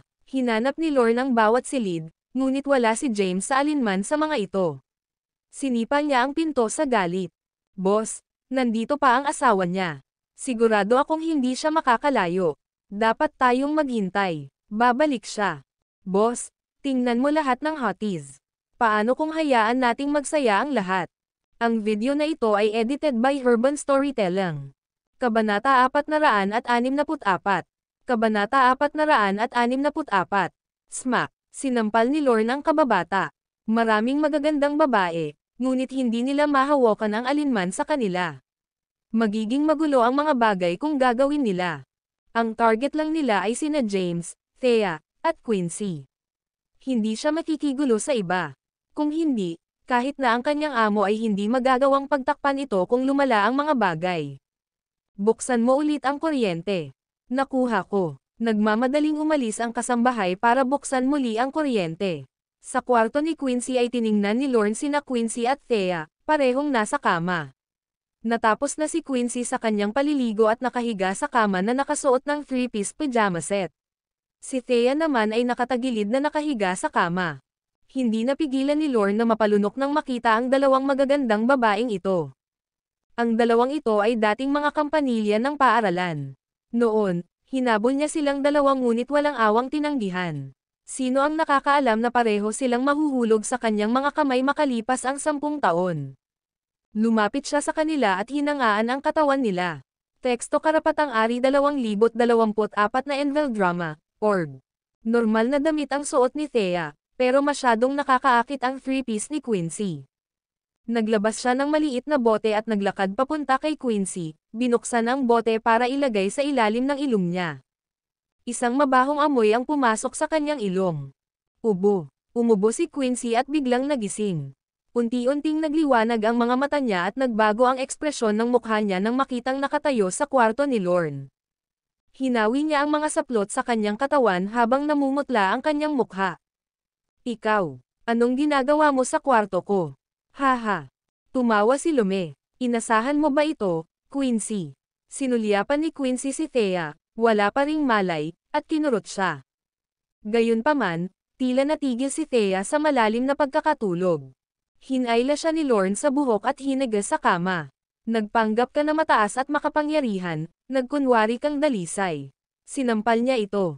Smack! Nagkaroon ng pulang tatak ng kamay ang makinis na balat ni Quincy. Siya ay isang babae. Hindi siya kasing lakas ni Lorne at hindi niya kayang labanan. Hinayaan ni Lorne si Quincy at kumuha ng upuan, saka umupo sa tabi ng kama. Napatingin siya sa ngayon ay malabo ang mata na si Quincy at tumawa. Hindi ko inaasahan na isang araw ay mahuhulog ka sa aking mga kamay, monitor ng klase. Noon, marami akong naisulat na love letter para sa'yo. Isang bagay kung tinanggihan mo lang ako, ngunit kailangan mo lang itong basahin ng malakas sa buong klase. Nakatitig si Quincy kay Lorne na may luha sa mga mata. Alam mo ba ang ginagawa mo, Lume? Malamig niyang sabi. Ikaw ay lumalabas sa batas. Binabalaan kita, hayaan mo akong umalis, o maging handa na gugulin ang natitirang bahagi ng iyong buhay sa kulungan. Haha, pinagbabataan mo ako. Tumawa si Lorne. Natatakot ako sa maraming bagay, ngunit ang mga banta ay hindi isa sa mga iyon. Inilabas niya ang isang phone at kinawayan ito. Gahasain kita at i-film ito. Gusto kong makita mong isa publiko iyon. Kung maglakas loob kang tumawag sa mga pulis, hintayin mo lang na masira ang iyong reputasyon. Walang takot si Lorne. Ang mga kababaihan ay higit na nagmamalasakit sa kanilang imahe, lalo na ang mga mapagmataas, mahalaga sa sarili tulad ni Quincy. Ikaw, nanginginig si Quincy sa galit. Muling nilabas ni Lorne ang bote at inilagay sa ilalim ng ilong ni Thea. Ubo. Nabulunan si Thea sa baho at umubo. Sinipa siya ni Lorne sa pagkagising niya. Pagkatapos, lumapit ito sa kanya at hinayla pataas sa buhok at sinampal ng ilang beses. Nasaan si James? Asong babae ka? Tanong niya habang sinasampal siya. Kagagaling lang ni Thea pero natulala siya bago pa siya makapag-react. Makalipas ang ilang segundo, sa wakas ay natauhan na siya. Lorne, anong ginagawa mo? Anong ginagawa ko? Dinilaan ni Lume ang tuyong labi at ngumisi. Aman ako, babae kayo. Magkasama kami sa isang kwarto. Ano sa tingin mo ang gagawin ko? Umiwas si Thea, natatakot. Lorne, lumapit ka sa akin kung may sama ka ng loob, malamig na sabi ni Quincy. Hayaan mo na si Thea. Lumapit sa iyo. Pinag-aralan ni Lorne si Quincy sa kanyang 3 pirasong pajama. Ang kanyang matangkad na balat at kaakit-akit na figure ay higit na nakatutokso sa kanya. Tawa siya ng tawa. Oo naman. Pupuntahan kita. Naglakad siya papunta sa kanya. Ang video na ito ay edited by Urban Storytelling. Kabanata 465. Natakot din si Quincy. Nagpatuloy siya sa pag-atres at pumunta sa gilid ng kama. Pagkatapos, sa isang sandali ng kawalang ingat, nahulog siya sa kama. Lumapit si Lorne sa kanya at binuhat siya. Gustong lumaban ni Quincy, ngunit gumagaling pa rin ang kanyang katawan mula sa kamandag ng ahas at gamot ni Quentin. Nanghihina pa rin siya at hindi makaipon ng lakas para labanan ang tawa ni Lorne. Haha, hindi mo na ba kayang tiisin, Quincy? Huwag kang mag-alala, ipapagaan kita. Inihagis siya nito sa kama, saka nagsimulang maghubad ng damit. Pagkatapos noon ay sinulyapan niya si Thea na namutla at ngumisi. Huwag kang mag-alala, malapit na ang turn mo. Dumating sina James at May sa hotel. Naramdaman ni James na may nangyari nang malapit na sila sa lugar. Napansin niya ang mga estranghero na nagbabantay sa labas. Nagmamadali siyang bumalik sa hotel.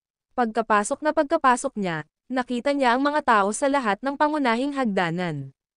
Hindi siya nagpakita ng awa at inilabas silang lahat. Nagmadaling pumunta sa ikalawang palapag, tinalo ang mga tao sa daan. Nang makarating siya sa kwarto ni Quincy, nakita niya ang mga taong nakabantay din sa paligid ng pinto. Sa loob, hinubad na ni Lorne ang kanyang damit. Iginalaw niya ang kanyang katawan sa kanyang 2 maliliit na tupa at tumawa. Andito na ako. Nang mga sandaling iyon, nakarinig siya ng away sa labas. Anong nangyayari sa labas? Lumingon siya at sumigaw. Nang lumingon siya, bumukas ang pinto at pumasok ang isang lalaki, madilim ang kanyang ekspresyon. Kaya sa wakas nandito ka na, James. Naghintay ako. Hindi pa nailalabas ni Lorne ang kanyang mga salita nang magmarcha si James palapit sa kanya at hinawakan siya, brutal na itinapon sa bintana. Binasag ni Lorne ang salamin at lumipad palabas. Nahulog siya sa 2 palapag sa lupa. Isang masakit na sigaw ang nagmula sa labas, pagkatapos ay unti-unting lumambot. Ayos ka lang ba, mahal? Sumugod si James sa nakatatakot na si Thea, pagkatapos ay nagalit sa bakas ng kamay sa mukha nito. Papatayin mo siya. Tumakbo siya palabas ng bintana at tumalon pababa. Isang nakakadurog na sigaw ang pumasok sa silid. Kinilig sina Quincy at Thea sa ingay. Maya-maya ay bumalik na si James. Ayos na, mahal. Nakayanan ko na ang maliit na bit na iyon. Honey, pipinatay mo ba siya? Namutla si Thea. Ikan-away ni James ang kamay niya. Hindi. Nahulog siya mula sa ikalawang palapag. Sa karamihan, nabali lang siya ng ilang buto at nagkaroon ng concussion. Kahit na, nabali ko ang kanyang 3 binti. Hindi na niya ito magagamit muli mula ngayon. Hoy, James. Ako ang biktima dito. Paano ang tungkol sa ilang mga salita ng Kal-Iwan? Napatingin si James kay Quincy. Suot pa rin niya ang kanyang 3-piece.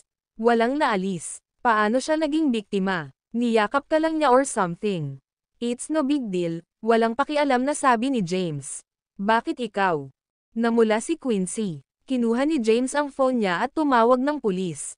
Si Lome ay lumaki ng masyadong matapang, na pinatumba ang napakaraming tao gamit ang isang ilegal na knockout na gas tulad niyan. Sa sandaling iyon, pumasok si May. Sino ito, honey? Kumunat ang noo ni Thea kay May. Well, nagulat si James at wala siyang maisip na dahilan. Sa kabilang banda, nag-react naman si May. Hello, Thea. Ako si May Argentem, isang bodyguard na kinuha ni Mr. Caden para protektahan ka ng palihim. Nasaktan ako sa isang away nang sumugod ang mga nanghihimasok na ito. Humihingi ako ng paumanhin sa pagkabigla na kinailangan mong tiisin dahil sa pagpapabies sa aking tungkulin. Bodyguard. Napatingin si Thea kay James na nalilito.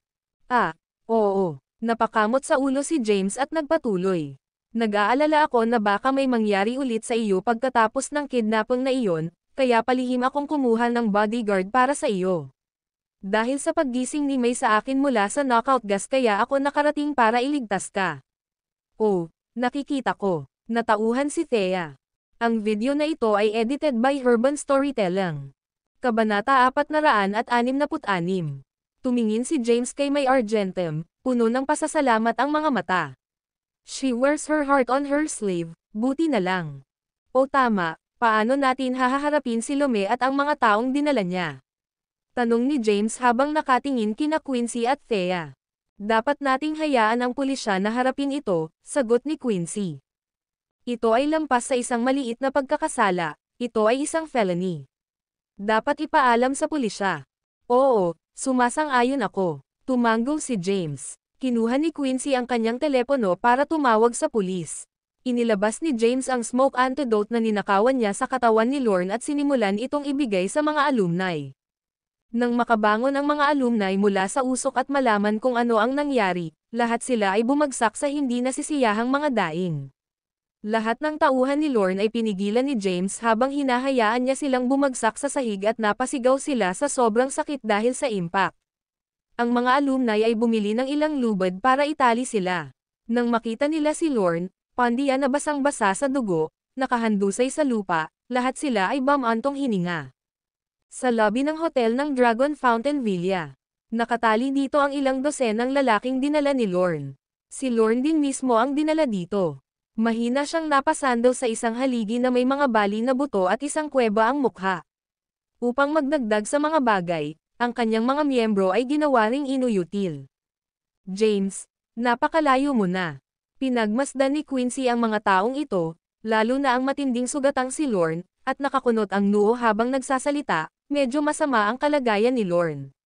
Mamamatay na ba siya? Kung mamatay siya, malalagay tayo sa matinding problema. Tumawa ng walang katatawanan si James, relax, he isn't dying anytime soon. Oh yeah, pagdating ng pulis, kailangan mo akong maging saksi. Ang lahat ng ito ay isang gawa ng pagtatanggol sa sarili, nakuha mo ba? Napasinghap ang lahat ng marinig nila ito. Pagtatanggol sa sarili, wala kang pinakamaliit na pinsala sa iyong katawan ngunit bali ang mga paan ng mga taong ito. Kahit na sinabi mong ipinagtatanggol mo lamang ang iyong sarili, ang mga taong ito ay malinaw na nag-iisa at lubusan na natapakan. Nanatili ang tingin ni Quincy kay James. Lalong naging misteryoso ang lalaking ito. Hindi lamang hindi kapanipaniwala ang kanyang mga medikal na kasanayan, ngunit siya rin ay isang napakahusay na martial artist. Pagkatapos ng mga pangyayaring nangyari, tumaas ng husto ang reputasyon ni James. Maraming tao ang dumating. Up to talk to him, thanking him for saving the day, and saying how they cannot imagine what would be happen without him. Dahil medyo malayo ang lugar sa lungsod, inabot ng 2 oras ang mga sasakyan ng pulis bago makarating. Matapos ang isang detalyadong interogasyon, pinigil nila si Lorne gayon din si Quentin Goth. Nang umalis ang mga pulis, si May ay dinala ni Ronmon sa Kensington upang gamutin ang kanyang mga sugat. Sa wakas ay nakapagpahinga na rin ang lahat pagkatapos ng 3 AM. Pumunta si Thea para samahan si Quincy, naiwan si James na mag-isa sa kwarto. Dahil doon, lumipas ang gabi ng walang gulo. Kinabukasan, inorganisa ni Quincy ang class reunion na ito para makipag-ugnayan muli sa mga dati niyang kaklase na hindi niya nakilala pagkatapos ng mahabang panahon na nasa ibang bansa. Ang isa pang dahilan ay upang mag-set up ng isang dambana para sa Black Dragon, James, upang ang mga tao ay magbigay ng kanilang paggalang sa kanya. Naplano na niya ang lahat ng ito. Ang lokasyon ay isang cleared site sa isang burol, humigit kumulang 3 kilometro ang layo mula sa Dragon Fountain Villa, sa gitna ng isang luntiang kagubatan. Ang ilang manggagawang kinuha ni Quincy ay inatas ang mag-ayos ng puntod. Sa wakas ay natapos ng mga manggagawa ang libingan sa wakas, pagkatapos mag-overtime. Isang maikli at maayos na nakaukit na pangungusap ang nasa epitaph ng libingan. Narito ang Black Dragon, James Caden. Tumabi rito si James habang pinagmamasdan ang halo-halong damdamin. Medyo nalungkot siya. Nagsimulang magbigay galang ang mga tao. Umalis si James at umupo sa isang bato. Nagsindi siya ng sigarilyo at naninigarilyo mag-isa. Tumayo si Quincy sa harap ng puntod at inalala ang nakaraan. Mostly about her meeting, getting to know, and falling in love with James. Ang kanyang puso ay nasa kaguluhan, pagkatapos ang kanyang mga mata ay nagsimulang mapuno ng luha at sa kalaunan ay gamulong ito sa kanyang mukha. Isang dekada niyang hinintay si James, at ito ang kabayaran niya. Napatayo din si Thea. Ang Black Dragon ang nagligtas sa kanya 10 taon na ang nakalilipas, ang lalaking nagpabago sa unang bahagi ng kanyang buhay. Siya ang taong laging nakatalikod sa kanya. Ang video na ito ay edited by Urban Storytelling. Kabanata 467. Hindi siya nagkaroon ng pagkakataon na magpasalamat sa kanya bago ito pumanaw. Natahimik din si Joan Dunn. Noong siya ay delinquent, at masama sa paaralan, si James ang nagudyok sa kanya na baguhin ang kanyang buhay. Namatay siya bago siya nagkaroon ng pagkakataong makilala siya. Ang iba sa karamihan ay nag-iimik din. Ang monitor ng klase nila ay ang Black Dragon noon pa man. Ang lalaking nagpunta sa itaas at higit pa para sa kanyang bansa, at nakipaglaban para sa kanyang kaligtasan ngunit namatay sa loob ng kanyang mga hangganan. Pagkatapos ng memorial, ang lahat ay nagsalitan sa pagsisindi ng kanilang insenso. Ang buong pag-iibigan ay tumagal hanggang tanghali. On their way back, James held Thea and offered her sweetly, "Darling, the mountain roads are harder to walk on, ingat ka. Gusto mo bang buhatin kita?" Hindi. Namula si Thea. Napakaraming tao sa paligid nila, paano niya nasasabing oo? Nakaramdam ng selos si Quincy na nakatingin sa kanila. Naiinggit siya kay Thea dahil sa pagkakaroon niya ng tapat na asawa na laging nasa tabi niya. Nakabalik na ang crew sa villa. Nais ni Thea na kumain ng tanghalian sa villa bago siya bumalik ngunit isang tawag sa telepono mula sa bahay ay nadiskerel ang kanyang mga plano. Sinabihan siya na sinasalakay ng mga Xenozes ang mga kalahan. Kaninang umaga, pinalamig ng korte ang lahat ng pag-aari ng pananalapi ng mga kalahan at pinaalis sila sa kanilang mansyon. Ang kanilang binanggit ay binawi at ipapa-auction.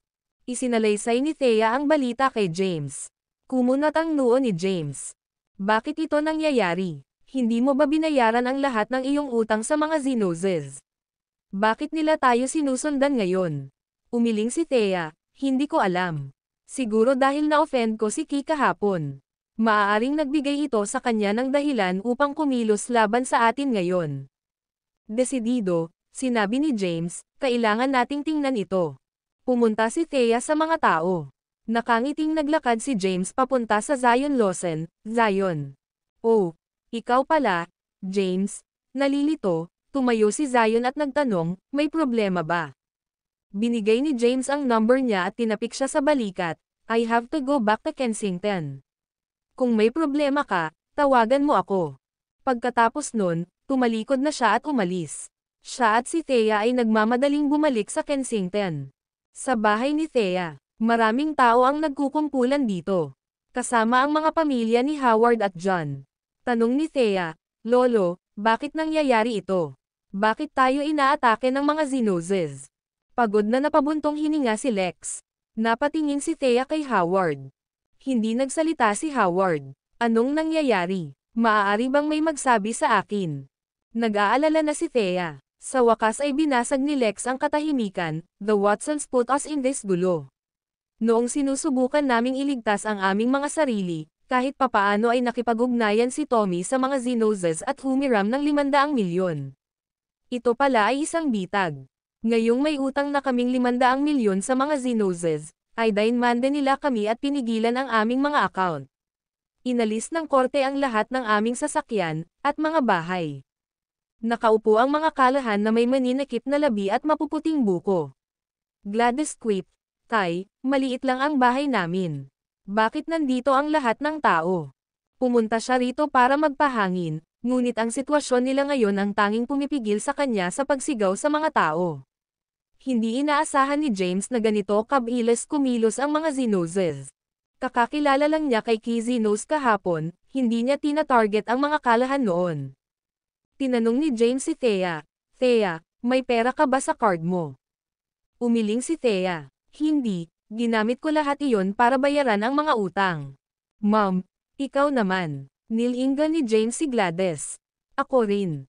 Sinabi ni Gladys, meron akong ilang milyon noon, at lahat ng iyon ay tumulong kay Thea sa utang. Tumingin si James sa paligid sa lahat ng tao sa bahay, at sinabi niya, may pera ako. Humanap ka muna ng matitirahan ngayon.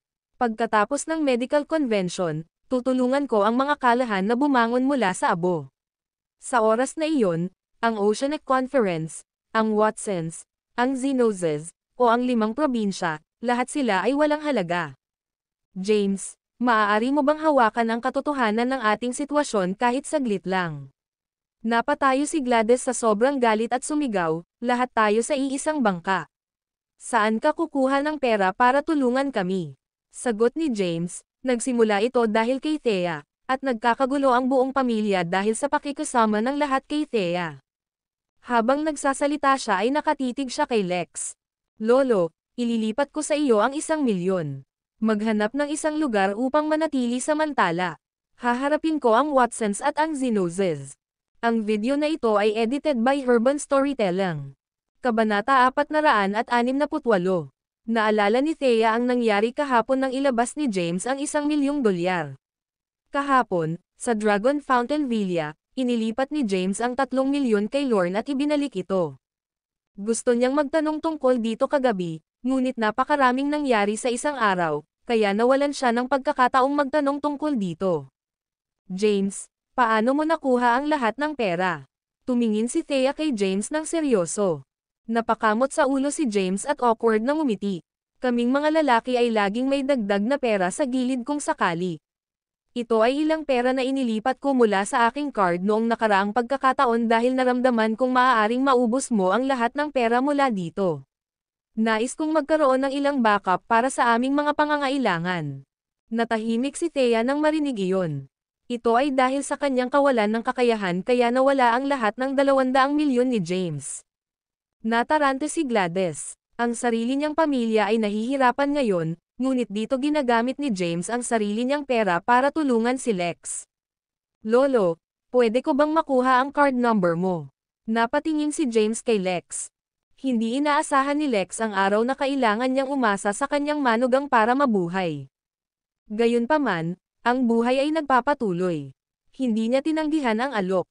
Sa halip, sinabi niya, James, hihiramin ko itong pera. Pagkalabas natin sa krisis na ito, babayaran kita ng 10 ulit. Sa kabila ng sinabi niya, walang tiwala sa likod ng kanyang mga salita. Ang pagkakaroon ng Watsons at Zenoses bilang kanilang kaaway, ang Callahans ay mapuputol ang kanilang trabaho para sa kanila kung gusto nilang mabawi ang kanilang kapangyarihan. Binigay ni Lex kay James ang number niya at tapos na ang paglipat. Hindi makapagpasalamat si Lex. Nagtampo ang ibang mga Callahan. Lahat sila sinisi si Thea sa sitwasyon nila. Tommy scoffed, James, huwag mong isipin na ang iyong ekstrang sukli ay magiging utang na loob namin sa iyo. Ang gulo namin lahat dahil kay Thea. Kung hindi dahil sa kanya, nakatira pa rin kami sa aming napakalaking mansyon. Baliw si Thea. Sa lahat ng makakasama niya, kailangan niyang pumili ng Watsons at Zenoses. Dapat ay pinalayas na natin siya sa pamilya 10 taon na ang nakararaan. Ang lahat ng Callahans ay nagsisigawan upang kagalitin si Thea, na naglalabas ng pinakamasamang pandiwang pang-aabuso na magagawa nila. Inamin ni Thea ang kanyang kasalanan. Wala siyang magawa kundi ang patuloy na humingi ng tawad. Kinawian ni James ang kanyang kamay, sinusubukang pigilan ang pagtatalo. Tama na, guys. Hindi ito ang katapusan ng mundo. Malalampasan natin ito ng magkasama.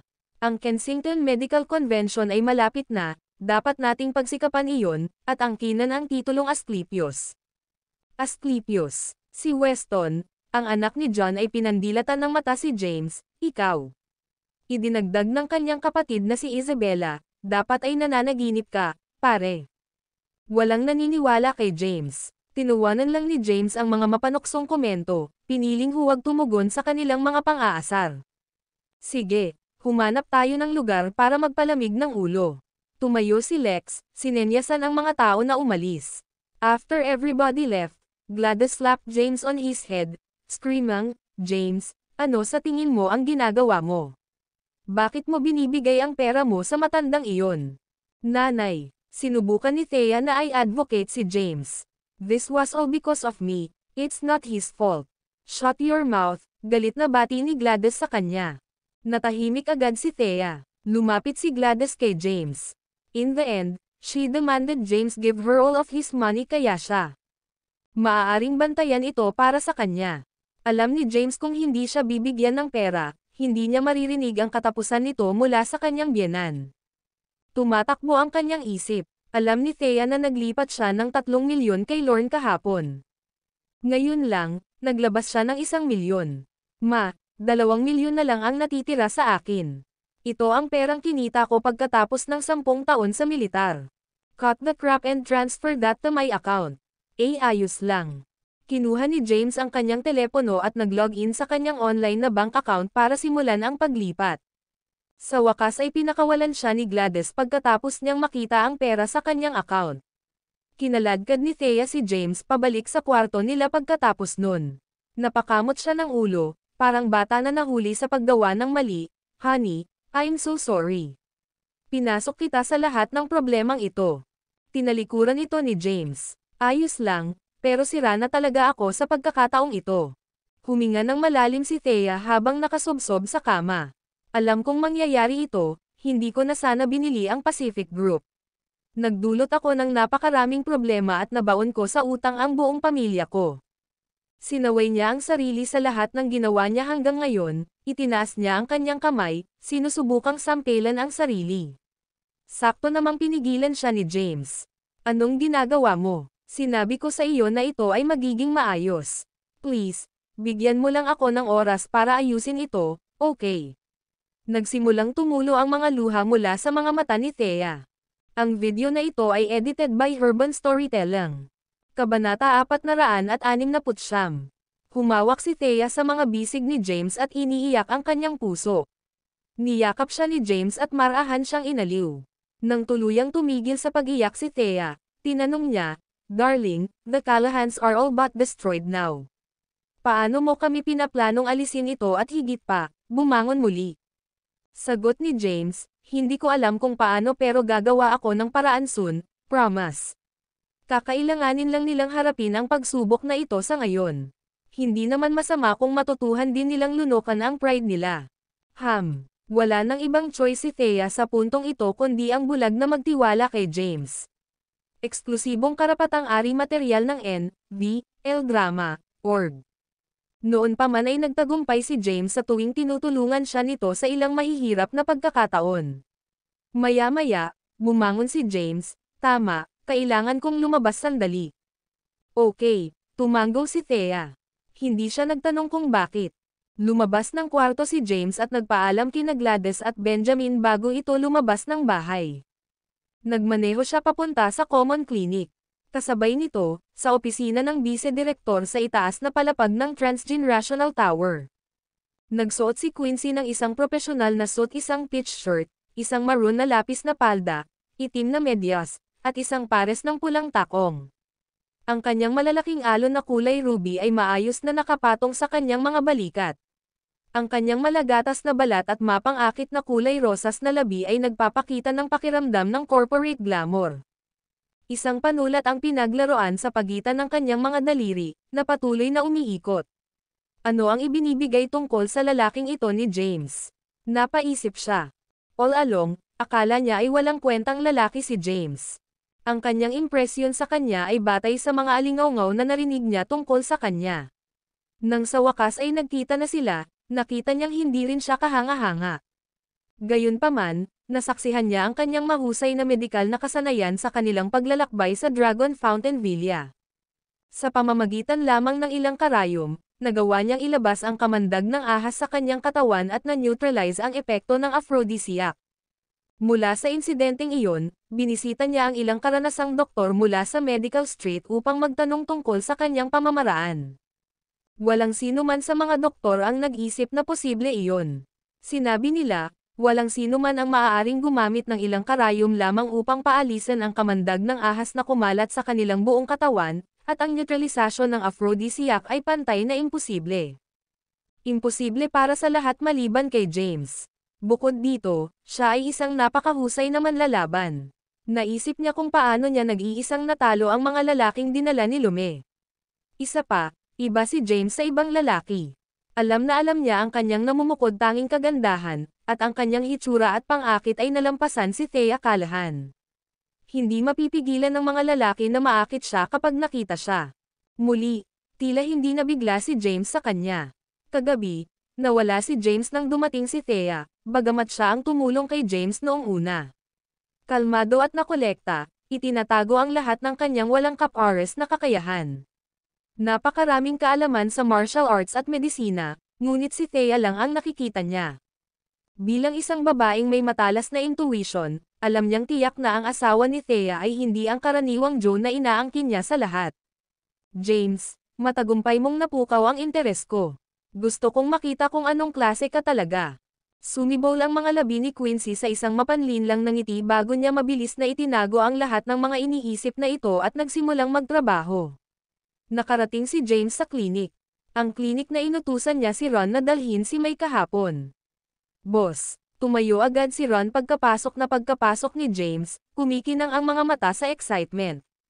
Ikanaway ni James ang kanyang kamay sa 31 bagay, mga 190 centimeters ang taas, matipunong lalaki. Tumayo si May para batiin din siya, James. Pinag-aralan siya ni James. Hindi niya suot ang pangkaraniwang uniforme ng Nightcrawler, ngunit isang mahaba at angkop na damit. Siya ay may athletic figure, makinis, itim na buhok, at magandang mukha. Mukha siyang dalaga at inosente. Walang sino man ang maghay-hinala na siya ay isang mamamatay tao. Tumango si James. Ron, kontakan mo ang mga lalaki, may trabaho ako para sa inyo. Kailangang makilala ni James si Jake Graham. Hindi maibibigay ni Blythe King ang tulong na kailangan niya. Kailangan niya ng karagdagang impormasyon. Kung wala ang tulong ni Jake, wala siyang magagawa. Ang video na ito ay edited by Urban Storytelling. Kabanata 470. Si Jake ang namamahala sa Underground Information Network. Ito ang dahilan kung bakit napakahalaga niya kay James. Kailangan niyang kontrolin si Jake, at si Jake ang magtrabaho para sa kanya. Kung wala si Jake, wala siyang magagawa, at mangangailangan siya ng higit na pag-iingat sa kanyang pagpaplano. Oo, sir. Tumawag si Ron sa telepono, ipaalam sa mga lalaki na maghanda, papasok na ang misyon. Eksklusibong nilalaman karapatang-ari ni N, V, L, Dr. Ama, Org. James, kailangan mo ba ako? Tanong ni May. Nakipagkamay si James at sinabing, hindi. Nasugatan ka, magpahinga ka na lang. Pero, may nasa isip si May. URL. Tumingin si James sa kanya, may problema pa ba? Sagot ni May, it's just that I'm technically a pariah. I don't have any identity, kaya mahihirapan akong gumalaw sa city. Maaari mo ba akong bigyan ng lehitimong pagkakakilanlan? Walang problema. Tumango si James habang naglalakad palabas kasama si Ron. Hinatid sila ni Ron sa repair factory na kinaroroonan ni Jake. Boss, kumusta si General Black Shadow? Dapat ay maayos siya. 2 araw na ang nakalipas mula noong huling bumisita si James kay Henry. Ipinapalagay niya na ayos lang si Henry dahil wala pang tawag mula sa ospital ng militar sa ngayon. Makalipas ang 1 o 2 oras, nakarating na sila sa kanilang destinasyon. Tinanong ni Ron, Boss, tungkol saan ang misyon? Hindi pinansin ni James ang tanong, nandito na ba ang mga lalaki? Papunta na sila, 5 minutes ang estimated time of arrival nila. Mabuti, pumasok na tayo. Oo, tumango si Ron. Bumaba si James sa sasakyan at nakasunod si Ron sa likuran niya. Pumasok sila sa pabrika. Lumabas ang isang mekanikong nababalutan ng langis ng makina na may hawak na wrench. Tumingin siya kina James at Ron, at nagtaas ng kilay. Nandito ka ba para ayusin ang kotse mo? Sumagot si James, nandito kami para makita ang boss mo. Nag-iba agad ng tono ang mekaniko, ano boss? Wala akong ideya sa sinasabi mo. Wala ang boss namin. Agad naman siyang dinutukan ni James. Ang sipa na ito ay napakalakas, na ang mekaniko ay lumapag sa lupa ng may malakas na kalabog. Nakuha ng kaguluhan ang atensyon ng lahat ng nasa malapit. 21 mekaniko ang sumugod na may lahat ng uri ng mga tools sa kanilang mga kamay. Itinuro ng isang mas malaking lalaki si James at umungol, Hoy, bata! Anong negosyo mo dito? Dapat mong suriin ang iyong sarili bago mo sirain ang iyong sarili. Kunin mo siya, boys. Boss, ako na ang bahala. Hindi na makapaghintay si Ron na lumaban. Siya ay isang mababang ranggo na opisyal ng Black Dragon Army sa Southern Plains. Hindi siya nagkaroon ng pagkakataong makilala si James ng napakadali. Ngayon, nasa Kensington siya, nagtatrabaho kay James. Siyempre, kailangan niyang patunayan ang kanyang sarili ng kaunti. Tumakbo siya sa karamihan ng tao gamit ang kanyang mga hubad na kamao. Sinimulan ng mga armadong mekaniko ang kanilang pag-atake kay Ron. Tumayo si James sa tabi nila, pinapanood ang labanan. Mabilis si Ron. Hindi nagtagal, ang ilan sa mga mekaniko ay nasa sahig, gumugulong sa sakit. Pagkatapos ng laban, naglakad si Ron papunta kay James. Paano yan? Ipinagmamalaki ba kita at ng Black Dragon Army? Pag-aproba ni James, ang galing mo. Gayunpaman, huwag banggitin ang Black Dragon Army sa Kensington. Naunawaan, iniyuko ni Ron ang kanyang ulo, paumanhin tungkol sa pagkakamali. Lumapit si James sa isang mekaniko at ipinatong ang paa sa katawan, gusto kong makilala ang amo mo. Ganito lang ang mangyayari kung hindi mo ibibigay ang gusto ko. Sa sandaling iyon, lumitaw ang isang medyo may edad na lalaki. Ito ang tiwala ni Jake. Siya yung nag-disguise bilang si Jake para makilala si James last time. James, anong dinala mo dito? Nagsalita siya sa hindi nakakaakit na tono, tinitingnan sila ng may kainahinala. Tapos, naglabas siya ng baril at itinutok kay James, hindi ka na dapat pumunta dito. F*** off.